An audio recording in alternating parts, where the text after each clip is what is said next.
ունենք ընտրական օրենսգիրք, որը լրիվ աշխատում է իշխանության օգտին, հիմա կարելի է նույնիսկ անուններով օրինակ բերել, որ հանրության մոտ պարզ լինի, ով ինչ ֆունկցիա է կատարելու։ Հիմա դաշտ են նետվել Նիկոլի կողմից ուրբաթ շաբաթ կիրակի, այդպես ասենք, էլի այդ կուսակցությունները, որոնց նպատակն ինչ է լինելու, ձայներ փոշիացնելը։ Ուրեմն, ինչ ունենք։ Ունենք ընտրական օրենսգիրք, որով կուսակցությունները պետք է հավաքեն առնվազն 4%, որպեսզի անցնեն շեմը եւ հայտնվեն ազգային ժողովում։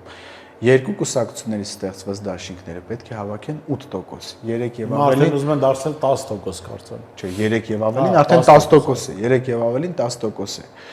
Հիմա խիստ պայմանական, բայց մոտավոր թվեր ասենք, էլի իրականությանը մոտ։ Հիմա պայմանական իշխանությունը հավաքում է 40% ձայն։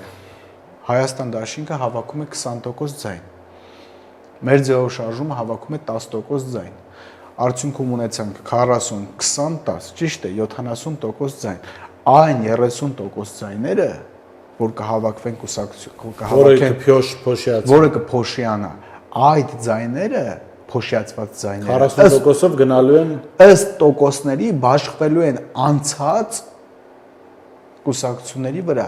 այսինքն ամեն դեպքում հիմա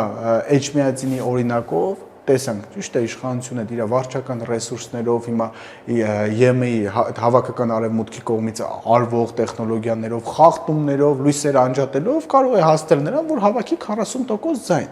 40% այդ 30%-ի 40%-ն էլ կապահովի 50+%-ները։